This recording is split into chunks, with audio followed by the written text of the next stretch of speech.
Bienvenue à ce grand live sur votre chaîne. Nous sommes dans Ça fait débat.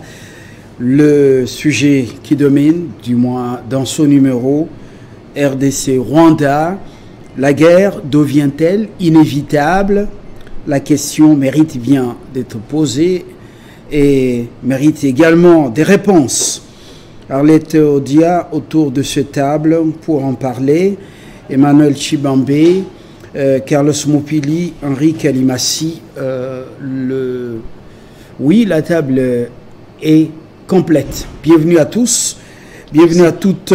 On ouvre justement ce débat avec Carlos Mopili, société civile. Ça fait un bail que vous semblez être vous êtes retiré dans un maquis, mais ce n'est pas le sujet aujourd'hui. Bon retour à Kinshasa. Dites-nous concrètement, avec déjà des militaires rwandais qui sont venus encore en renfort à la milice de Kagame, comme on dit qu'il est également le père de IDF ou bien ADF. Ces militaires sont encore sur notre territoire, l'armée a signalé, alors que l'armée maintenant met en difficulté ces Rwandais. Dites-nous concrètement, est-ce que la guerre n'est-elle pas devenue inévitable? Non, nous sommes en guerre contre les Rwandais depuis longtemps. Non, mais ça c'était par une guerre par procuration. Hein? On met l'étiquette M23 sur l'armée rwandaise. Maintenant, là, ça devient ouvert. Non, c'est parce que nous voulons que ce soit comme ça. Ça dépend de nous-mêmes comme nous voulons la qualifier.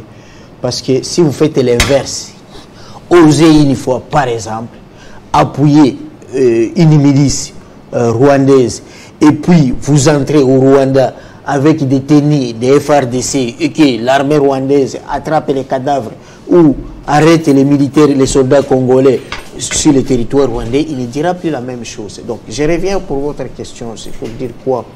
C'est que lorsque nous apprenons que une unité encore spéciale de l'armée rwandaise est venue en appui sur encore l'armée rwandaise, donc sur l'unité de l'armée rwandaise appelée M23, cela veut dire que au niveau des lignes de front, l'unité rwandaise nommée M23 a des difficultés, soit elle a perdu beaucoup d'hommes, beaucoup d'effectifs, donc elle est en carence d'effectifs, ou sur le plan opérationnel a besoin d'un appui spécialisé. C'est là où on parle des unités spécialisées. Mais qu'est-ce que nous disons? Nous disons que même s'ils viennent en appui, ils sont moins de 500 hommes. Et nous en avons plus de 150 000 hommes. Et lorsqu'il faut parler même des unités spécialisées, ils n'en ont pas plus que nous ici. Ce que nous demandons à nos frères de ceux qui sont venus, qu'ils puissent laisser les veuves au Rwanda, qui ne rentrent pas vivants, qu'ils meurent sur le territoire congolais. Comme ça, venir au Congo, ça sera un tombeau. Ça ne sera plus un paradis, on peut venir en pille et on rentre riche. Non. Il faut mettre à la tête des troupes rwandaises qu'à chaque fois qu'elles traversent pour venir au Congo, c'est pour mourir. Ça serait une très bonne chose. Et ce n'est pas grave. Il ne faut pas qu'on fasse en tête que lorsqu'il y a un soutien d'une unité spéciale rwandaise, c'est la foudre de guerre. J'ai dit encore non. Personne ne l'a dit. Oui, c'est ça. Non, vous ne l'avez pas dit sur le plateau, mais nous voyons toujours dans les réseaux sociaux, on répond aussi quand on est ici. J'ai toujours dit sur ces plateaux que à chaque fois nous perdons une localité, ne demandons plus le M23 et le soutien de qui, mais demandons-nous qui a trahi au sein de notre armée. Parce que notre armée ne peut jamais perdre au front face à l'armée rwandaise. Ça, je l'ai dit, je connais très bien l'armée rwandaise. Et dans ce cas, nous avons des évidences.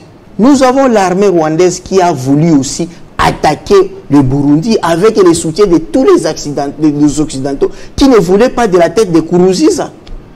Mais ils n'ont jamais fait même 1 centimètre au Burundi. Alors qu'au Burundi, il y a les Tutsis, il y a les Hutus, il y a aussi des Rwandais infiltrés dans l'armée burundaise. Mais ils n'ont jamais osé. Donc, ce n'est pas une excuse lorsque nous disons que nous perdons des territoires parce que l'armée rwandaise est venue en appui. Non. Je demande aux FARDC de recourir à nos forces idéologiques. C'est que devant l'agresseur, on ne recule jamais. Devant l'agresseur, on meurt. Et si on meurt, on renaît l'immortel. Merci, Carlos Mompili. Nous allons prendre Arlette Odia. Carlos dit on est déjà en guerre. Mais ce n'est pas une guerre conventionnelle. Jusque-là, c'était avec ce qu'on appelle terroriste, alors qu'un pays est sous-traité par l'Occident, terroriste par excellence, depuis ce qu'ils ont fait subir à l'avion d'Abiyarimana et du président burundais à l'époque. C'est quand même un pays terroriste et soutenu par les grandes puissances. Arlette Odia. Oui, c'est vraiment une évidence. Nous sommes en guerre. D'une part, il y a des terres conquises par l'ennemi, nous le savons. C'est plusieurs localités qui sont à ce jour contrôlées par les M23. On est encore en guerre parce que visiblement dans les propos de Paul Kagame, il reconnaît dans une certaine mesure soutenir le M23 et présente comme alibi, comme prétexte, le fait que la RDC serait aussi en train de soutenir les FDLR. Évidemment. Et le président Tshisekedi dit aussi bien que le président Kabila bien avant avait dit que cela n'était pas vrai. Où sont-ils ces FDLR? Ce n'était que des alibis. Mais la question, elle se pose. Celle de dire justement qui a trahi pour que notre armée faillisse autant. Je rêvais, justement, il tient. Qui trahit, parce que ce n'est pas une seule trahison, ça fait plusieurs fois qu'on parle de cette trahison, de ces trahisons au sein de l'armée. Alors, nous allons nous interroger combien de fois et qui va donner la réponse à ce questionnement? Ça ne peut qu'être ceux qui dirigent, parce que les services de sécurité, les services d'intelligence sont à disposition. Ils peuvent bien élucider la question. Mais le regret est que très souvent, quand il faut se poser des bonnes questions et donner des bonnes réponses, on trouve par exemple la faute c'est l'autre, la faille c'est l'autre. Pourtant, la RDC nous appartient tous. Les régimes peuvent se succéder, les dirigeants également se succéder, mais nos problèmes sont les mêmes. La RDC aujourd'hui, même après Tshisekedi, je pense qu'on sera toujours exposé aux velléités, soit de la batallisation, soit de l'infiltration, ainsi de suite. Mais est-ce qu'on sera tout le temps en train de dire que le fautif c'est l'autre et en même temps en train de croiser les bras? C'est ce qui a fait que nous étions scandalisés lorsque le président de la République, lors de sa dernière sortie médiatique à l'île de Comores, quand il dit avoir peur de la guerre, quand il dit qu'il ne peut pas faire la guerre c'est quelque chose de mauvais, ça veut dire que ça, c'est sacrifier les Congolais. Une guerre qui nous a été imposée. Elle nous a été imposée. Nous devons donc nous défendre. C'est la légitime défense. Justement, défendre les territoires, défendre les populations. Ce qui est encore regrettable et déplorable, c'est lorsque vous entendez, par exemple, venant de ceux qui doivent prendre des décisions, dire voilà, la guerre n'a pas commencé aujourd'hui, c'est déjà 2 décennies, 3, elle finira. Il y en a d'autres qui viendront vous dire que Kagame, il est à la fin, mais cette fin nous devons l'attendre sans nous défendre. Nous devons l'attendre en continuant. On vous a dit que l'armée au front a décroché les rentrées à Goma et Kichanga et les autres sont encore... Quelles sont les nouvelles que vous avez? On a décidé d'abandonner la guerre, d'affronter l'ennemi. Mais les propos du président de la République sont sur les médias. Tout le monde peut le suivre. C'est à côté du président de l'île de Comores l'île de Comores qui l'a dit. Nous étions tous scandalisés. Parce qu'il y a quelques jours avant cette sortie médiatique, le chef de l'État disait que c'est une guerre qui nous a été imposée. Il intervient quelque part encore, il dit qu'avec l'arrivée de la force régionale, vous verrez que le M23 ne verra que du feu. Des mois après, des semaines après, les localités sont toujours contrôlées par les ennemis. Toutes ces choses-là nous dérangent. Pourquoi ça nous dérange? Parce que nous sommes en face des gens qui n'écoutent pas les autres. Vous vous souvenez quand la situation de... Qui ne vous écoute pas? Mais ceux qui doivent nous écouter et ceux qui ont les commandes, la gouvernance, la gestion du pays entre leurs mains. Vous voulez que je vous donne des exemples? Quand on a parlé de la mutualisation de forces RDC-Ouganda, il y avait par exemple la notabilité boyobaise et même les représentants du peuple au sein de l'Assemblée nationale qui avaient dit que ce ne serait pas une solution, encore qu'il y a un passé difficile entre la RDC et l'Ouganda qui a fait plusieurs morts à Kisangani. Mais est-ce qu'on avait été écoutés? Nous n'avons pas été écoutés. Aujourd'hui, on parle de la force régionale. Vous savez comment les Congolais, de toutes les tendances, reviennent sur le fait que la RDC devrait se retirer de cette organisation sous-régionale.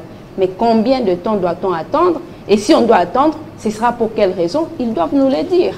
Vous connaissez en tant que diplômé en droit,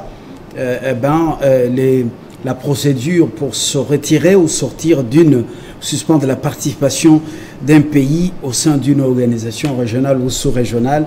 On ne va pas faire un cours ici, ce n'est pas le moment. Monsieur Chibambe, vous n'écoutez pas les autres, l'opposition par exemple, la société civile, vous qui dirigez, vous nous amenez dans les erreurs qui commencent à nous coûter cher. Ils étaient contre l'opposition, les frappes conjointes. Vous avez dit que Museveni était de bonne foi comme vous. Malheureusement, ce n'était pas dans une paroisse, même à l'église, plutôt à la paroisse, la 8e CEPAC à Kassindi, on a frappé même les bébés. Et une fois encore, ils vous ont dit, la communauté est-africaine, ce n'est pas le moment. Pourquoi vous ne voulez pas écouter l'opposition? Fabien, je suis scandalisé. Vous aussi scandalisé? Je suis scandalisé des propos sortis de la bouche de Maître Oudia. Je reviens à votre question, je rétropédale un tout peu. Je voudrais ici rassurer tous les Congolais. Quand le chef de l'État s'est rendu en île Maurice, il n'a nullement dit que... Est-ce que c'était en île Maurice? C'était pas dans C'était aux îles Comores, allais-je dire. Excusez-moi, c'est un lapsus. Le chef n'avait nullement dit que on ne va pas faire la guerre parce que les gens vont mourir. Maître Oudia, vous voulez déformer les propos du chef de l'État. Vous avez déformé les miens. S'il vous plaît, s'il vous plaît. Ne commencez pas par déformer les miens. Vous allez parler, je me têtu. Vous aurez votre temps d'antenne, vous allez réagir, maître. Écrivez, alors si j'ai mal dit, vous allez me rappeler. Vous allez évoluer dans la mauvaise direction. S'il vous plaît, respectez les règles du jeu et c'est son temps d'antenne, c'est son temps pour vous avez dit, le chef de l'État a dit, j'ai noté, il a dit que je n'aime pas faire la guerre, on ne va pas faire la guerre parce que les Congolais vont mourir, les gens vont mourir. C'est pourquoi je vous rappelle alors, j'ai ces propos du chef de l'État, même dans mon téléphone. Vous l'avez bien dit que c'est trouvé même dans les réseaux sociaux. Donc il faut bien faire l'usage du contenu, du propos du chef de l'État sorti de son contexte pour que vous le rayez dans n'importe quel plateau de télévision. Ça c'est vraiment un détail que je voudrais vraiment vous faire. Alors Fabien, vous savez, les gens souffrent dans ce pays et je comprends. Pourquoi vous ne voulez pas écouter l'opposition alors qu'en ce moment ici, l'opposition, la société civile, vous avancez sans les écouter, en commettant, en multipliant les erreurs. Vous savez, l'opposition dont vous faites allusion ici, sur 100% de ceux qui sont à l'opposition aujourd'hui, 90 ont géré ces pays. Maître Oudia et toute sa formation politique ont dirigé ce pays pendant 23 ans, je le dis, 18 plus 3. Et aujourd'hui, nous avons une guerre qui perdure pendant près de 25 ans. Et vous pensez vraiment mettre au diriger ce pays, elle, ainsi que sa formation politique pendant 23 ans, vous voulez que moi je passe mon temps? Bon, je peux l'écouter, mais mettre en exécution toutes ces recommandations, non. Parce que si c'était fondé, elle aurait pu trouver la solution pendant tout ce temps qu'elle a eu à diriger, elle, ainsi que sa formation politique. Donc ça veut dire, en tant que démocrate, nous écoutons, nous recueillons les avis des uns et des autres, et nous les tamisons. Le meilleur, nous les retenons, et les mauvais, nous les rejetons. C'est pourquoi je vous dis, nous sommes des démocrates. Nous avons entendu ce que nos amis nous proposent. Nous avons écouté et nous avons balancé, nous avons trouvé que nous avons mis en place ce qui nous semble être meilleur. Aujourd'hui, chers amis, les gens disent, voilà, c'est EAC, ceci, et patati, et patata. Le chef de l'État avait rappelé, et il a dit, c'est son discours de tous les jours. Je suis un démocrate. Je n'aime pas voir le sang des gens couler. Cela ne veut pas dire que s'il faut en dernier lieu faire la guerre, il ne le fera pas. Non, il faut bien suivre les discours, maître Odia. Il pense, diplomate de son État, un diplomate aguerri, il pense, et ça se voit à l'œil nu, à l'aide de la diplomatie, on peut trouver la solution sans que le sang des Congolais puisse couler. C'est ce que nous sommes en train de faire, bien entendu, avec la vision et la politique du chef de l'État. Fabien, nous allons écouter nos amis qui viennent avec des propositions concrètes et nous allons aussi mettre avec les nôtres en balance, en musique, et la meilleure, nous allons le récupérer. C'est ainsi, cher ami, Tshisekedi n'a fait que 4 ans au pouvoir. Ce n'est pas une excuse, vous direz, c'est une excuse. Non, nous avons la responsabilité d'endosser et l'actif et le passif. Nous en assumons, on ne s'en offusque pas. Mais, chers amis, sachez-le bien, la politique a embrassé le chef de l'État. Celle d'aller celle de privilégier la diplomatie. Aujourd'hui, M. Kagame est asphyxié dans toutes les sphères internationales. Aujourd'hui, je vous apprends tout à l'heure, M. Kagame a quitté la salle. Si vous n'êtes pas informé, il vient de quitter la salle à Addis Abeba. Pourquoi elle a quitté la salle lors de ce sommet spécial sur la RDC? Mais je vous dis, c'est grâce... Pourquoi il a quitté la salle? Je réponds à votre question, oui. Fabien. C'est parce que M. Kagame se sentant asphyxié politiquement, aujourd'hui il est avéré, noir sur blanc, jadis, avec même le gouvernement passé, personne ne disait que c'est M. Kagame qui en était l'auteur de cette guerre que nous subissons aujourd'hui. Oh. Mais aujourd'hui, c'est un secret des polichinelles. On ne souffre pas d'Alzheimer, madame. Nous en connaissons quelque chose. Et nous ne sommes pas amnésiques. Nous connaissons aujourd'hui, d'ailleurs, nous devons Pierre Chandel, le chef de l'État, parce que c'est lui, grâce à lui, il nous a fait savoir que le métronome de cette guerre que nous subissons aujourd'hui, pendant plus de 20 ans, c'est M. Paul Kagame, votre ancien partenaire. Donc, cher ami, c'est ça la raison dont je vous dis tout à l'heure, au moment où je vous parle, M. Kagame a séché de participer à Addis Abeba. Parce que dans tout le forum, dans toutes les institutions aujourd'hui, toutes les institutions disent, même le rapport de EAC et la MOLA, aujourd'hui, ont condamné M. Kagame. On fait voir à M. Kagame sa responsabilité dans la guerre qui sévit dans notre pays. Voilà un peu pourquoi je vous dis, moi j'ai fait foi à la politique du chef de l'État, celle d'embrasser la voie diplomatique, plutôt que d'aller sur le front de la guerre où il y aura de pertes en vies humaines énormes, parce que nous en connaissons la guerre quand elle commence, nous connaissons, mais quand le moment qu'elle finit, nous n'en connaissons pas. Il y a l'exemple le plus éloquent, nous en avons ici. La Russie nous a dit qu'il mettra moins de 2 mois pour qu'il en finisse avec l'Ukraine. Aujourd'hui, nous en sommes à plus de 14 mois. Donc ça veut dire, le jour où la guerre commence, nous connaissons. Mais le jour qu'elle finit, nous ne connaissons pas. Nous sommes un pays d'abord post-conflit. Nous avons une économie, nous qui sommes actuellement... Merci beaucoup. Nous avons trouvé... Vous allez nous amener dans une digression. Ce n'est pas l'heure de tracer votre bilan. Non, je ne trace pas le bilan. S'il vous plaît. Ce n'est pas l'heure de tracer le bilan. Félix Tshisekedi va rendre compte au peuple avec un bilan.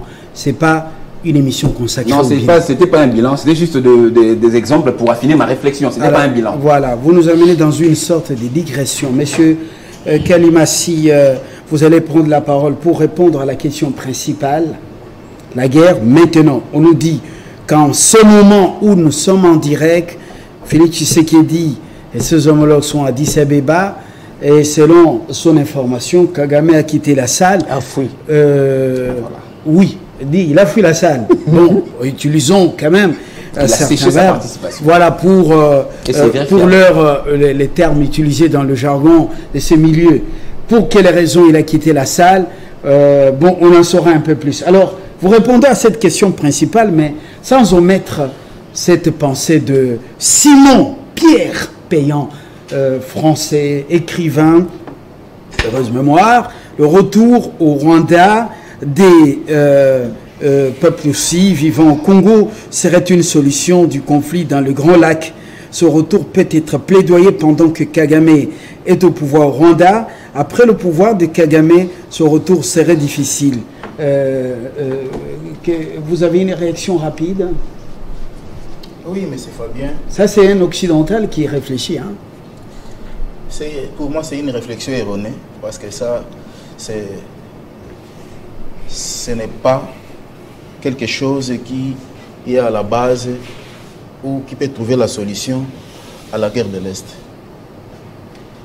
Ici, je voudrais, comme toujours, féliciter la diplomatie du président de la République, qui, sans cette diplomatie, on ne serait pas là où nous sommes aujourd'hui.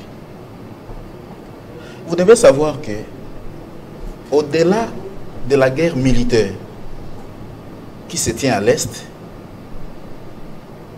nous faisons face à une guerre économique. Cette guerre économique qui a stabilisé l'économie du Rwanda aujourd'hui. Et le chef de l'État est en train de faire face à tout ça. Hier alors. Qu'est-ce qui se passe à l'Est? Vous êtes sans ignorer que c'est le Rwanda et le RCD qui ont dirigé l'Est. Et ici, nous pouvons nous poser la question, est-ce que ces militaires rwandais qui entrent dans l'Est pour nous combattre, viennent-ils réellement pour exploiter nos minéraux? Non. Ils viennent avec les moyens financiers, l'air dotés par les Occidentaux, par les multinationales. Avec la complicité d'une classe politique et d'une élite de plusieurs domaines complices. Des opérateurs économiques de l'Est aussi. Ça, il faut noter. Et le chef de l'État, aujourd'hui, est en train de faire face à ça. De la même manière que Kagame aussi, qui a reçu l'argent de ces multinationales, est en train de faire face à ça. Vous vous souviendrez, il n'y a pas longtemps. Pour mettre l'eau dans votre bouche, misant sur les minéraux, c'est une information qui vient de mine.cd, eh ben, le Rwanda a exporté les minéraux de l'ordre de 683 millions de dollars américains en 11 mois. Voilà, c'était une parenthèse. Donc je disais tantôt, il n'y a pas longtemps, que le chef de l'État s'est retrouvé en Arabie Saoudite. Tout simplement parce que l'Arabie Saoudite avait donné, ou les Émirats arabes, avaient donné au Rwanda plus d'1 milliard de dollars. C'est pas le Qatar? Oui, c'est le Qatar. Bon, merci pour me compléter. Le Qatar avait donné au Rwanda les 1 milliard de dollars pendant que le Rwanda n'a pas les minéraux. Qu'est-ce qui devait se passer? Le chef de l'État devrait se retrouver avec le président Kagame au Qatar. Pour faire quoi? Peut-être pour que les Qataris disent, ou les Qatariens disent au chef de l'État, voyez, nous avons donné à Kagame 1 milliard, et c'est 1 milliard, les minéraux qu'il achetait ou qu'il obtenait venaient de votre pays. Comment faire pour négocier afin que nous puissions récupérer notre argent? C'était ça? Je suis en train de s'y poser. Et je crois que pour le chef de l'État, c'est un non. Et qu'est-ce que Kagame doit faire pour que sa tête ne soit pas mise en jeu? Parce que bouffer l'argent des Arabes, ce n'est pas facile. Ça risque de coûter sa tête. Il ne peut que renforcer son armée. Il ne peut que renforcer son armée pour que sur le plan économique, l'Est soit déstabilisé à travers nos frères congolais qui sont opérateurs économiques. Parce que les Rwandais ne viennent pas avec cet argent acheté. Ils donnent cet argent aux opérateurs économiques congolais. Et c'est ces opérateurs-là qui achètent pour le compte du Rwanda. Deuxièmement, vous devez savoir que aujourd'hui, tous les minerais stratégiques dont ces multinationales ont besoin se trouvent à l'Est. Et dont le gouvernement a levé la taxe aujourd'hui à 10%. Ce qui fait que ces Congolais qui sont à l'Est, se trouvant avec ces minéraux des Rwandais, ne voudront jamais payer les taxes au Congo. Ils préfèrent que les Rwandais viennent à leur secours afin de faire sortir ces minéraux vers le Rwanda, où ils paieront 2% au lieu de 10% ici au Congo. Donc le chef de l'État est en train de faire face à une diplomatie en interne et à l'externe. En interne, comment? C'est pour convaincre les Congolais de laisser à collaborer avec les Rwandais. Et à l'externe... Est-ce que ces Congolais sont connus? Mais tous les opérateurs économiques du Nord, du Sud, Kivu, ils sont dans cette histoire. Alors, mais sans oublier... Pourquoi on les laisse? Sans oublier nos militaires qui ont travaillé dans l'SED à l'Est à l'époque de la guerre de l'Est. Ils sont des affairistes. Et vous les appelez nos militaires? La société civile vient de me poser cette question. Vous les appelez nos militaires ou ce sont des délinquants infiltrés au sein? Ce sont nos militaires parce que nous les avons acceptés après sans citer. Et c'est là où j'encourage le président de la République. Tout ce que nous sommes en train de connaître aujourd'hui, c'est dit à sa mise en place qu'il a tenu dernièrement dans l'armée, qui a pu faire en sorte que nombre de ces têtes qui téléguidaient ces opérations à l'Est ne sont plus là. Mais il faudra maintenant laisser le temps aux gens qu'il a mis en place aujourd'hui pour qu'ils s'imprègnent du terrain et de la situation afin de maîtriser. Raison pour laquelle je peux rejoindre encore le président de la République, là où il a dit peut-être qu'il ne veut pas affronter cette situation de l'Est dans la guerre, il préfère d'abord aller dans la diplomatie. Et je voudrais terminer, M. Fabien, ne pensez pas que... Une question a été soulevée ici. Par rapport il a rencontré la race de ces hommes d'affaires congolais relais du Rwanda dans les affaires dans le Grand Kivu. Il les a rencontrés dans quel format? Écoutez, je suis de l'Est, je suis du Maniema, je connais... Vous avez été au forum, au dernier forum là? Non, je ne suis pas allé parce que c'était une histoire de FCC, de l'ensemble des consorts. Moi je suis de l'Union Sacrée. Alors, ce sont des opérateurs économiques qui entrent en contact avec les opérateurs économiques que Kagame utilise pour qu'ils viennent donner les moyens aux opérateurs économiques congolais. Et ça s'est passé lors de la rébellion. Ce sont ces opérateurs économiques qui achetaient pour les comptes des Rwandais et allaient déposer ces minéraux au Rwanda. S'il vous plaît.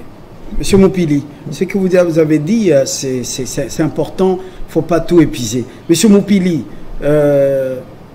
c'est que le pays est en train de bocoler, donc au Bokola, des criminels qui sont dans les affaires connues avec le Rwanda, mais on les laisse faire parce que ce sont des hommes d'affaires, des femmes d'affaires. Non, moi j'aime mon frère parler comme expert dans le secteur minier, mais là il parle au moins avec une veste politique. Bon, là c'est un peu compliqué. J'étais à Bukavu. Ce qu'il a dit, c'est important, ne voyez pas sa veste. Non. Entrons en profondeur de ce qu'il a dit. J'entre en profondeur et je le contredis. Fabien, moi j'ai grandi chez nous, lorsqu'il pleut, on enferme les enfants dans les maisons parce qu'à l'extérieur, l'eau de ruissellement amène de l'or. Moi j'ai payé de l'or pour étudier aux humanités secondaires. Ne parlez pas de votre vie. C'est pour dire quoi? Oui. J'ai fait partout là. Et j'étais à Bukavu. Je venais vendre de l'or à Bukavu. Mais à Bukavu, il y a des comptoirs d'écran, c'est-à-dire par délégation. Mais le grand comptoir se trouvait à Bujumbura. Tout le monde connaît ça. Nous sommes dans les années 94 jusqu'à l'entrée de l'AFDEL. C'est connu et ce n'était pas un problème avant le RCD. Mais c'est Kalimassi demande à tout opérateur, à tous, et je ne sais pas si à cette époque, vous ne faisiez pas Chabunda, Kamituga, Zibongoro, tous ceux qui cherchaient de l'or allaient le vendre à Bukavu, et les acheteurs de Bukavu allaient le vendre à Bujumbura ou bien à Kigali. C'est là où il y avait des grands comptoirs. Et les milliards que les Qatariens s'il vous plaît, s'il vous plaît. C'était pour la raffinerie. C'était pour la raffinerie. Alors, vous qui posez maintenant des questions. Je voulais revenir pour dire quoi. Au-delà de tout ça, nous devons nous poser la question sur ce que nous devrons faire dans l'accomplissement de nos devoirs. Vous savez, la question de l'insécurité à l'Est, c'est comme la question des embouteillages à Kinshasa. C'est comme la question des Koulouna. Il n'y a rien de grève, mais c'est Fabien. La guerre de l'Est peut finir dans 2 semaines et il y aura la paix. De quelle manière? Mais je vous dis, c'est comme les Koulouna. Est-ce que les Koulouna ont le soutien des Américains? Les embouteillages à Kinshasa ont le soutien des Rwandais? Les gens ne veulent pas travailler, ne veulent pas accomplir leurs devoirs. C'est ça le vrai problème. Je reviens lorsque j'ai dit, nous sommes en guerre et il ne faut pas suivre le président. Ceux qui connaissent bien le président de la République ne peuvent pas soutenir toutes les déclarations du président de la République. Ou vous ne connaissez pas le président Félix? C'est comme ça que le président Félix a joué avec les gens du PPRD.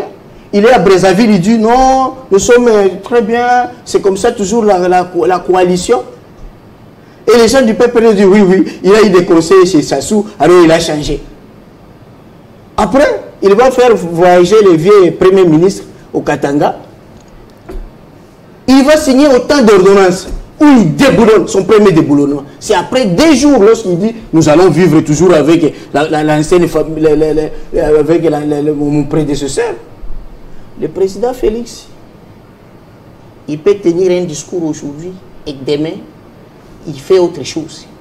Quand il dit dans les urnes de Comores que je ne fais pas de la guerre, mais le même président, il a dit devant le président Lorenzo et Kagame que nous ne sommes pas faibles. S'il faut aller en guerre, nous irons en guerre. Il en a dit. Et Kagame avait répliqué.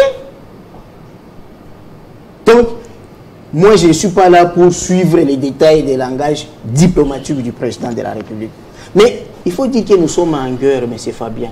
Lorsque le voisin envoie son chien méchant pour venir dévorer vos enfants, ce n'est pas le voisin qui traverse, mais c'est son chien. Et quand il a dévoré votre enfant, vous allez répliquer contre qui? Contre son chien ou contre votre voisin? C'est contre le voisin. Alors, supposons que l'M23, c'est un chien de Kagame. Nous devons répliquer contre qui? C'est contre le Rwanda. Et je voulais dire à Tshibambe que dans la vie politique, il faut transformer les critiques au conseil. C'est que même l'opposition d'aujourd'hui, oui, elle a été au pouvoir pendant 22 ans ou 23 ans ou 28 ans. Mais ces critiques peuvent vous servir de quelque chose. Parce que je vous rappelle, l'UDPS avait critiqué aussi le régime de Kabila sur l'insécurité. Mais le président de l'UDPS, Etienne Tshisekedi, en 1966, il était ministre de l'Intérieur et de la Sécurité nationale. À l'époque où l'insécurité avait commencé aussi à l'Est. À l'époque où Mouzé était au maquis de Kibamba. C'est à l'époque où Che Guevara traverse avec plus de 200 Cubains par pirogue de Tanzanie, des frontières poreuses.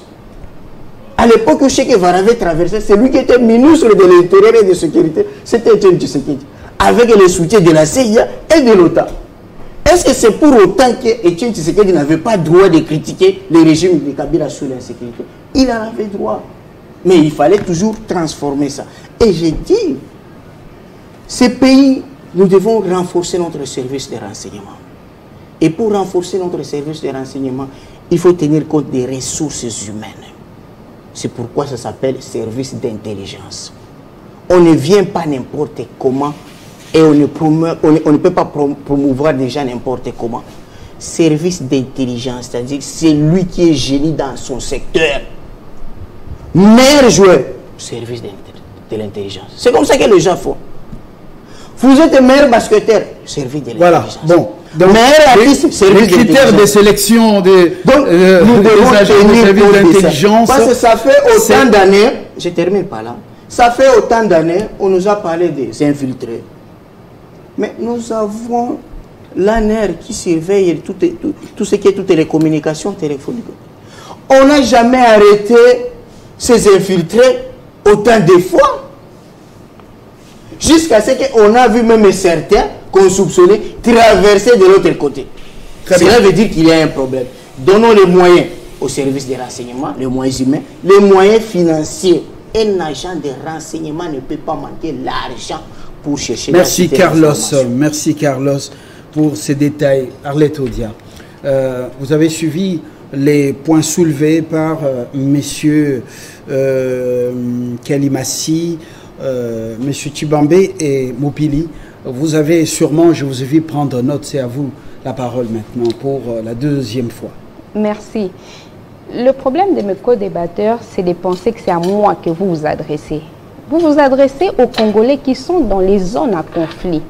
Et quand vous dites que la diplomatie agissante du président de la République fonctionne, ces Congolais se souviennent que lors de sa prise de fonction, la RDC n'était pas en guerre.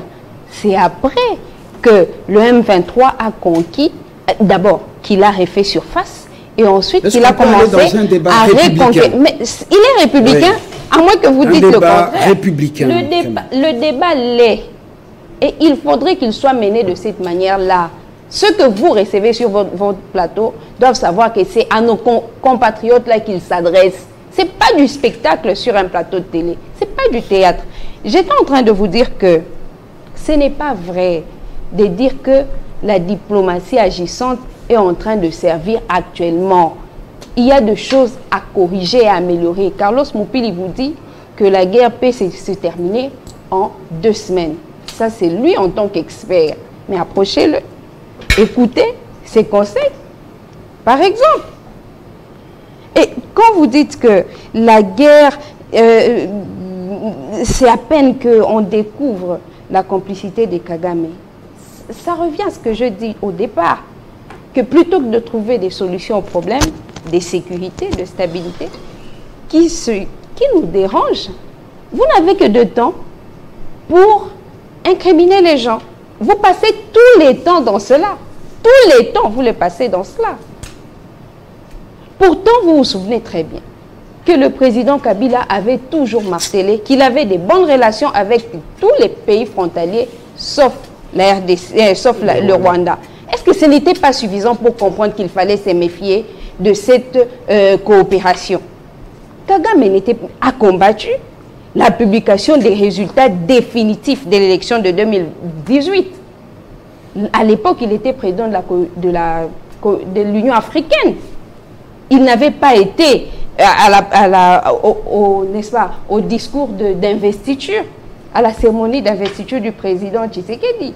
Tout ça pourquoi? Parce que ses relations n'étaient pas bonnes avec la RDC. Si on avait continué sur cette lancée, le M23 n'aurait pas fait surface. Il faut écouter les conseils. Vous ne les écoutez pas et vous nous mettez en difficulté.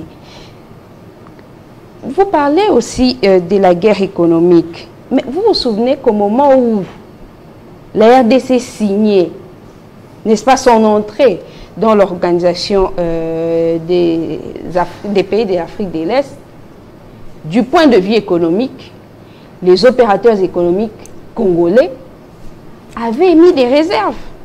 Ils avaient dit qu'il y avait encore beaucoup de choses que l'on devrait faire. La RDC ne produisait pas encore suffisamment et que d'ailleurs, ça profiterait plus aux agresseurs de la RDC qu'aux Congolais. Est-ce que vous les avez écoutés? Vous ne les avez pas écoutés. Mais maintenant, nous sommes à l'heure de trouver des solutions aux problèmes des Congolais. Essayons de les trouver plutôt que des alibis. Le président Tshisekedi a dit qu'il avait peur de la guerre. Nous sommes ici en train de rappeler que nous sommes déjà en guerre et qu'il faut défendre le territoire congolais, défendre les populations congolaises. Les propositions. Mais c'est ça que nous sommes en train de faire. Écouter la société civile, écouter l'opposition politique. Pour vous, il faut aller en guerre ou il faut décrocher? Mais il n'y a pas question d'aller en guerre. Nous sommes en guerre, nous devons défendre le territoire. Nous sommes en guerre. Les agresseurs sont sous notre territoire. Et l'état de siège, en train même, nous sommes en guerre. Oui, justement, en train même de s'aimer la terreur. Vous avez suivi qu'ils ont coupé les signaux ou ordonné que certaines chaînes de notre pays n'opèrent pas sur certains territoires. À l'opposé, on a vu le CESAC réagir. D'autres Congolais ont réagi, mais est-ce que c'est pour autant que ces chaînes de radio ont repris le fonctionnement dans ces zones? Mais comment dire que nous ne sommes pas en guerre? C'est la mort dans l'âme, dans l'âme des milliers de Congolais. Comment le dire autrement? Nous le disons ici, qu'il y a des Congolais meurtris.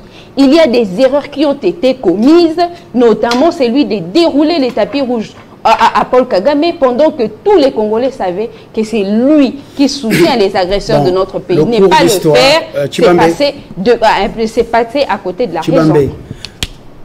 C'est à vous de réagir rapidement. Oui, je réagis tout par rapport à sa chute.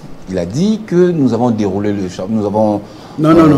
On n'entre pas dans des cours d'histoire, tapis rouge et autres. Fabien, c'est très important. Nous allons faire... Vous savez, c'est une émission à grande audience. S'il vous plaît. Moi, je suis là pour relancer les débats. Il ne faut pas qu'on puisse aller dans le truc connu sur les réseaux sociaux, tapis rouge, qu'on puisse engager le débat sur ça. Les choses ont suffisamment évolué. Avec les FARDC requinqués maintenant, avec cette détermination, la guerre, on sait que quand vous la commencez, vous ne savez pas quand vous allez la terminer. On est aussi en guerre, et par procuration, par une guerre conventionnelle. Qui est derrière le Rwanda? Il faut qu'on pousse la réflexion. Parce que les pièges des ressources du Congo, le Rwanda n'est pas seul. Monsieur, vous avez la parole. Fabien, vous savez, l'histoire, elle est têtue. Je voudrais ici faire un rappel un peu pédagogique. Si vous entrez dans ça, je vous arrache la parole. Dans quoi? Dans ce jeu de tapis rouge et autres. Je voudrais faire un rappel pédagogique importantissime. Fabien Lumbala, dans notre pays, on nous a dit ici, on nous a claironné ici, que le M23 serait défait, tout consort, et patati et patata. On est d'accord. Je voudrais ici, même si je n'ai pas qualité de poser des questions, pour dire à Madame Odia, si vous pouvez le relayer, quand vous allez m'arracher la parole, vous lui posez la question de savoir comment expliquer Madame Odia. Vous, entre guillemets, avez défait le M23 avec votre régime, avec M. Kabila, en toile de fond. Comment expliquer un mouvement défait? Ça veut dire que ça n'existe plus. Et que ça puisse refaire surface, bien entendu, et avec des revendications. Dites-moi. Dites-moi. Ça veut dire ceci, chers amis, soyons calmes. Les Congolais, le peuple congolais s'est assagi. Nous ne sommes plus naïfs. Je vous ai dit ici, nous devons fier chandelle au président de la République qui nous a ouvert les yeux. Vous avez dirigé ce pays, je reviens encore. Aucune fois, vous, votre régime, votre formation politique, vous êtes monté ex cathedra à dire aux Congolais que voilà le problème de cette guerre, la locomotive de M. Kagame. Aucune fois. Aucune fois, sinon probablement le contraire. Aujourd'hui, s'il vous plaît, madame, quand vous parlez, moi je m'étais. Non, mais vous ne dites pas ces choses. Madame, il faut noter. Vous savez que ce n'est pas vrai. Le président Tshisekedi lui-même l'a répété plusieurs fois dans son propos. Mais de quoi on parle? De quoi on parle? Pas de désordre, on doit faire... Il vous provoque. Mais il est dit je suis discipliné sur ce plateau, Madame Odia. J'aimerais que vous me rendez l'appareil. Commencez par dire des choses. Non, s'il vous plaît, s'il vous plaît. Alors, je vous ai dit... Vous deux, dans... nous amener... C'est elle qui m'interfère. Mais parce que vous inventez des légendes. C'est elle qui interfère. Il faut plutôt vous adresser à elle, parce que moi, quand elle parle, moi je m'étais. C'est elle qui m'interfère. Vous voyez, vous vous souvenez de la question de... Bien sûr, je reviens à votre question. La nation est plus importante que Kabila et Tshisekedi. Pourquoi vous me coupez la parole dans ma réflexion? on ne peut pas rehausser le niveau du débat. Kabila, Tshisekedi, ils sont des gens qui peuvent passer un jour, le pays va rester. Est-ce que le combat que le Rwanda nous fait, c'est un combat au nom de Tshisekedi et de Kabila? Monsieur Kalimas a parlé d'une guerre économique avec des chiffres. Ça a été avancé ici. Et ceux qui sont derrière le Rwanda, est-ce que nous ne pouvons pas tomber ce niveau, comme on dit en lingala? Terminez votre temps de parole. Malheureusement, vous m'avez interféré. J'ai même perdu le fil d'idée. Mais je vais quand même répondre à votre... Je comprends que vous ne voulez pas que je réagisse à ce que Maître Audi a dit, mais je reviens quand même à votre question. Fabien, aujourd'hui, c'est un secret des polichinelles que la RDC fait face à la communauté internationale. Ça, moi, je le dirai partout où je me trouverai. S'il faut que ma vie soit mise en péril à cause de ça, je serai un héros et j'accepterai. Aujourd'hui, le pays comme le Rwanda, faire la guerre à la RDC, j'ai des insomnies. S'il n'a pas des tentacules, je me pose la question en tant qu'intellectuel, en tant que Congolais. Sûrement, il a des tentacules qui font à ce qui poussent le Rwanda à pouvoir faire la guerre à la RDC. C'est pourquoi le chef de l'État, je reviens maintenant au questionnement de Mme Odès, c'est pourquoi le chef de l'État ne veut pas tomber dans cette erreur, dans ce piège-là qui nous est tendu par le reste du monde. Je ne vais pas ici citer nommément. C'est pourquoi le chef d'État a dit qu'il privilégie plutôt l'action. Il faudrait plutôt l'action diplomatique plutôt qu'aller en guerre. Monsieur si aujourd'hui, et que nous sommes arrivés vraiment au bout, alors là, il n'y aura plus de solution. Nous irons maintenant affronter comme vous le souhaitez. Mais c'est pas ce que dit le gouvernement. Alors, écoutez, vous n'avez pas la parole. Monsieur Kalima, si c'est à vous la parole. Oui, mais c'est Fabien, avant de réagir, je voudrais peut-être recadrer M. Mopili pour lui dire, nous sommes en 2011 ou 13, si je ne m'abuse pas. On parlait de mariage, j'étais directeur d'une régie financière au Sud Kivu, pendant que Moutebousi régnait à cette époque. Je lui pose la question, comment vous arrivez à rester dans une ville qui a tant d'insécurité comme ça? Il me répondra, ici il n'y a pas d'insécurité. Ce sont les enfants du village qui créent cette insécurité, dont notamment les opérateurs économiques, pour faire entrer leurs marchandises. Et pour éviter de payer la douane, ils montent ces scénarios et ils font entrer leurs marchandises sans payer la douane. Je voudrais dire ça pour répondre à M. Moupili, que les opérateurs économiques de l'Est qui travaillent en connivence avec les Rwandais, ce sont eux qui sont à la base de ce qui se passe à l'Est. D'abord, les autochtones, dont le Rwanda amène l'argent pour acheter les minéraux, et ces minéraux traversent le Rwanda. Quand même qu'il a dit que les Qatariens ont donné les 1 milliard pour la raffinerie. Sur les cette raffinerie, oui, c'était pour raffiner quoi? L'or qui devrait sortir des sous-sols congolais. Je voudrais répondre à Mme Odia, qui apparemment, si ce plateau devient une conseillère, au lieu de répondre à vos questions, elle n'est pas venue ici conseiller qui que ce soit. Elle est venue répondre aux questions posées par les journalistes. Et nous sommes en train de réagir pour défendre la cause du président de la République qui... La cause du Congo d'abord. Ou du Congo bien sûr. À travers le président de la République qui est toute une institution. Ça, vous devez le reconnaître. Tout à fait. Vous devez le reconnaître. Tout à fait. Qui ne passe pas nuit sur son lit quand on le traite de voyageurs, mais il ne dort pas pour défendre la cause de ces pays. Ces pays, que Moupil ne peut pas me contredire ici, que tous ces pays de l'Est ont un complot à travers leur république de Imatusi qu'ils ont toujours voulu imposer. Et ils ne peuvent jamais vouloir que le Congo soit en paix, soit libre. Et ils pensaient que Félix n'allait pas maîtriser la chose. Mais aujourd'hui, ils ont affaire à un nationaliste. Mais un nationaliste, pas comme Mouzé qui avait bloqué les robinets, mais un nationaliste qui a les mains tendues. Et croyait qu'il pouvait les manipuler comme il pouvait. Mais aujourd'hui, il est en train de les confondre.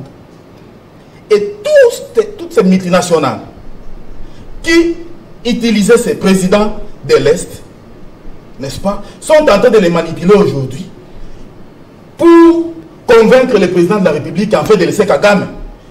Tout en sachant que l'Ouganda a eu leurs milliards, le Rwanda a eu leurs milliards, la Tanzanie, tous ces pays-là ne convoitent que la République démocratique du Congo. Et dire que le président de la République ne fait rien, ça c'est une injure.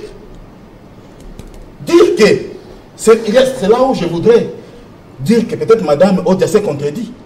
Nous ne disons pas qu'à l'Est, il n'y a pas la guerre, où le chef de l'État ne combat pas. Pourquoi on recrute tous ces jeunes qu'on est en train de recruter aujourd'hui? Il y a plus de 9 000, 10 000 recrutés à Kitona. Les chefs de l'État les a recrutés pour faire quoi? N'est-ce pas pour combattre? Mais la guerre que le chef de l'État ne veut pas déclarer ici, c'est la guerre directe contre les Rwandais. Est-ce que tous les... Mais la guerre avec les M23 dans notre sol, qui viennent nous déstabiliser, nos militaires sont en front. Vous venez de dire tantôt ici qu'on a récupéré certaines villes. Ces villes-là, on les a récupérées comment? C'est parce que les autres sont laissés faire? C'est parce qu'on a combattu. Voilà. C'est parce qu'il y a la guerre à l'Est. Mais la guerre que le chef de l'État ne veut pas affronter parce qu'il sait qu'il y a les multinationales derrière les Rwandais et l'Ouganda. Merci beaucoup. C'est cette guerre-là d'aller vers les Rwandais, raison pour laquelle il est d'abord dans la guerre diplomatique à travers ce père de l'Est qui les multinationales passaient derrière. Merci, Kalimassi. Jusque-là, le Congo fait face à ces terroristes rwandais du M23. C'est encore là l'étiquette, même si des hommes, donc des militaires rwandais sont derrière.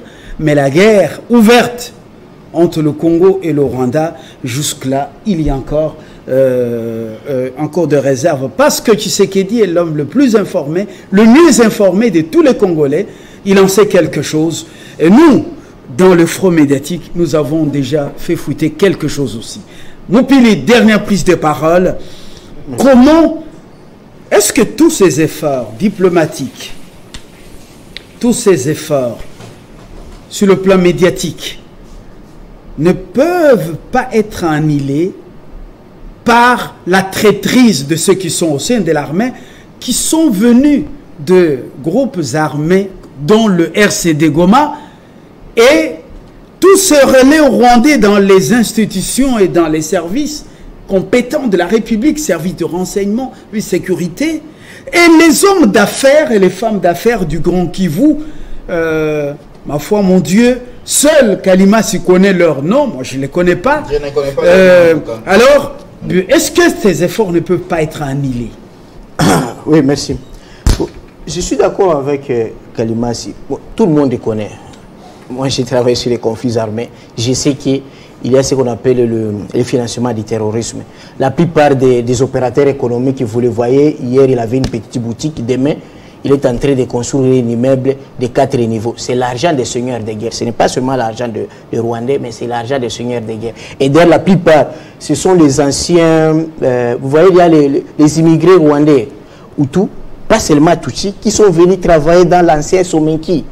Mais aujourd'hui, ce sont les plus grands opérateurs économiques au Maniema, au Sud Kivu et au Nord Kivu. C'est l'argent il y a l'argent par voie de FDLR, tout ça c'est documenté. Afrique Intelligence dit que c'est parmi eux, il y en a qui envoient de l'argent aux États-Unis dans une ONG américaine. Ils sont là, Dallas, vous les voyez partout. Qui finance le M23 et les conflits au plateau, comme dans les Fizi. Oui, oui. Mais seulement, il ne faut pas faire la trahison une affaire exclusive d'une catégorie. Parce que j'ai suivi même un ancien capitaine des SARM, qui était proche des Congolos, qui dit déjà en 1994-95, les généraux de la tribu rwandais, frères à Mobutu, étaient tous achetés par les Rwandais à travers les belles filles. Ça, c'est authentique. Donc, la trahison ne commence pas aujourd'hui. Donc, c'est une affaire, ça peut être de tout le monde. tout le monde peut être acheté. Je voulais aussi dire, non, il y a des efforts dans les fronts diplomatiques, militaires, mais sur le plan communicationnel, il y a encore des choses à faire, à part les actes isolés de vous, des patriotes que vous faites. Mais ça, les fronts médiatiques, nous avons échoué dans notre pays pour cette fois-ci. Je l'ai dit, pour la force régionale qui a 100 millions, j'ai peur, ce que j'avais dit encore sur ces plateaux. Les conditions sociales de luxe de ces soldats des forces régionales, à côté de nos militaires, ça peut faire un impact négatif sur le moral. Ce n'est pas bon, il faut faire partir cette force régionale. Encore, l'EAC. L'EAC, je l'avais encore dit, c'est composé majoritairement de présidents anciens rebelles, donc anciens révolutionnaires. Tous d'ailleurs anglophones. La langue qu'ils parlent dans leurs réunions lorsqu'ils se racontent, tous parlent l'anglais. Et le président seul est francophone.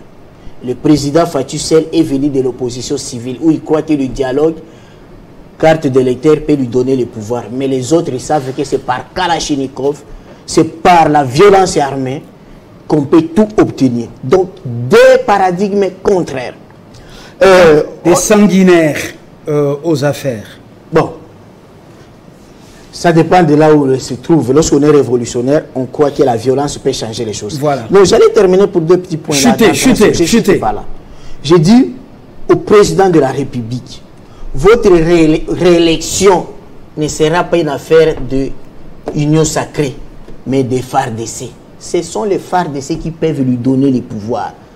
Pas les politiciens, pas les députés des palissades. Si les FARDC remportent le pouvoir, la guerre à l'Est, et on donne aux Tchibambe qui n'ont pas de problème avec la population l'argent de propagande, pas les ministres ou les députés, ils sont des mal aimés. Fait la propagande, les présidents peuvent être quand même une conclusion biaisée comme ça. Et c'est pourquoi j'ai dit, pas tous quand même. Je dis, il n'y a plus de prétexte. Le prétexte était Kabila, il n'est plus là. Le prétexte était la mise en place de l'armée, il a déboulonné, il a mis en place ses généraux de confiance. Il a mis l'état de siège contre les ADF. Mais maintenant, on a les M23. On a levé même le dernier alibi qui était le régime de notification d'achat d'armes. Il n'y en a plus. Merci. Donc, on a pris des excuses. Nous devons nous battre et récupérer. Pili, merci pour votre conclusion. Odia. Je dirais comme maître Carlos que il faut faire partir la force régionale. Comme il l'a dit, nous le disons et beaucoup d'autres Congolais le disent. Parce que, pour bien d'égards, ils ne servent pas aux intérêts de la République. Il faudrait revoir notre vivre ensemble avec les Rwandais, ou je voulais parler des Congolais d'origine rwandaise. Il faudrait revoir, c'est là même l'occasion pour moi de répondre au questionnement de M. Tchibambe. Quand il dit comment on avait des faits et ils sont revenus. Mais il se cache toujours derrière des revendications. Toujours. Mais quand vous avez un leadership politique fort, pour voir qu'ici ce sont des alibis, là ils combattent le pays, vous arrivez à les défaire. Et quand l'UDPS a pris le pouvoir, il n'était pas vivre ensemble avec les Congolais d'origine rwandaise, sur base des accords signés le 23 mars. De quelle année là? 2007. Oui, c'est ça? C'est ce que j'ai dit. Donc il faut négocier avec le M23. Je ne parle pas de négocier. Les mots en français ont leur sens. Les mots en français ont leur sens. J'ai dit revoir notre vivre ensemble. C'est tout à fait différent de ce que vous me faites dire. Mais enfin, je vais répondre en disant, mais quand vous dites que les opérateurs économiques créent cette insécurité, c'est autrement dire qu'ils sont plus puissants que le pouvoir public. Ce qui n'est pas vrai. C'est alors accuser une lâcheté ou une impuissance, une impossibilité pour eux de finir. Mais je vais conclure. J'ai conclu, accordez-moi une occasion, tout simplement pour dire que le président Tshisekedi n'a jamais déboulonné les FCC. Il a déboulonné la paix et la démocratie dans notre pays. Prenez la parole, concluez s'il vous plaît. Je voudrais dire aux Congolais, moi, il n'y a personne ici au Congo, dans n'importe quel média, qui a la balance des mesures, dire, voilà les Congolais, l'ensemble des Congolais ne veut pas la force régionale. Non, mais je respecte. Vous habitez sur quelle planète? S'il vous plaît, s'il vous plaît. Non, s'il vous plaît. Vous habitez sur S'il vous plaît, S'il vous plaît, s'il vous plaît. Je me répète. Je pose vous la avez question. dit. Vous m'avez donné. Vous habitez quelle planète? Mais vous m'avez posé la question, laissez-moi répondre. Oui, il y a des J'ai dit manifestations ceci. où les gens J'ai dit, meurent. s'il vous plaît, cher ami. J'ai dit, il n'y a personne qui a la balance des mesures, dire que nous sommes à 100 millions d'habitants. Lorsqu'il y a 50 000 personnes qui marchent, qui disent, voilà, nous ne voulons pas, ce n'est même pas le 1% de la majorité de la population congolaise, mais seulement en tant que démocrate. Mais 10 000 au marché Laissez-moi contre finir ma Malonda, s'il vous plaît. le président Laissez-moi conclure. N'intervenons pas ce débat dans les désordres. Je suis démocrate. C'était votre dernière prise de Mais parole, laissez-moi conclusion. finir. Quand je conclue, non, Fabien, ça c'est de l'injustice. Laissez-moi finir. Kalimasi. J'ai dit, il n'y a même pas, je suis démocrate, je respecte les opinions des uns et des autres. Il y a certains de mes compatriotes qui ont marché, qui ont manifesté leur désaccord envers la force régionale. Là, moi, j'accepte cette réflexion. C'est ça votre conclusion? Mais dire que l'ensemble du peuple congolais récuse, ça, je ne suis pas d'accord. Et Personne c'est ne l'a dit. véridique. Personne Quand ne l'a vous dit. dites que le Congolais ne veut pas. Vous avez Monsieur quel- Tshibambe, quel- Monsieur quel- Tshibambe, Personne Monsieur ne Tshibambe, l'a dit. Ouais. Monsieur Tshibambe, vous venez dans ça fait débat, ça fait quand même longtemps. Les règles, c'est que Mais dans moi, la je suis dans mon temps conclusion, d'antenne, je Fabien. dis dans la À chaque fois, conclusion, moi, quand je parle, on m'interfère. Mais dans la vous analysez conclusion, les propos des gens. Non, vous ne Évitez opposez ça. pas à celui ou à celle qui Évitez ça, m'interfère. Monsieur Kalimasi. Mais vous apprenez à moi pourquoi, Fabien. Monsieur Kalimasi, Oui, votre conclusion. Monsieur Fabien, avant de conclure, je voudrais réagir à Madame Odia, au propos de Madame Odia, pour dire que ce n'est pas une question de lâcheté, mais on parlait de la diplomatie en interne et à l'extérieur. Il fallait donner du temps au chef de l'État de dénicher ce qui s'est passé à l'interne par rapport aux opérateurs économiques. Ce n'est pas que l'État est incompétent et ou il n'est pas à mesure de le faire. Mais c'est Raison pour laquelle l'état de siège, non? aujourd'hui, on est en train d'avancer et de faire quelque chose. Pour conclure, par rapport à l'EAC, je crois les ministres des Affaires étrangères l'a dit, les chefs de l'État l'a dit. Laissons le temps à l'évaluation. Il a tourné même sur le général de C'est ça. Laissons le temps à Vous êtes le l'évaluation. seul à dénier ces Une choses. fois que les Congolais, plus verront plus que l'EAC ne servira pas les intérêts des Congolais, moi je crois que l'État quittera. Nous sommes dans beaucoup d'associations, dont la SADC, les CAC. Nous pouvons collaborer avec Merci pour ces votre organisations-là conclusion. pour voir comment faire avancer le pays. Merci pour votre Mais je conclusion. répète, Monsieur Kalimasi. l'opulence des soldats de l'EAC, S'il vous plaît, Monsieur risque Moupili, ce n'est plus vous. d'impacter négativement Ce n'est plus vous. Les propositions ont été faites. Ici, le débat, c'est en faveur de la République, non en faveur des individus. Alors, cette guerre prendra-t-elle fin? Oui, un jour, elle prendra fin, quel que soit le temps. Nous croyons à l'avenir et avec détermination. Bonsoir chez vous.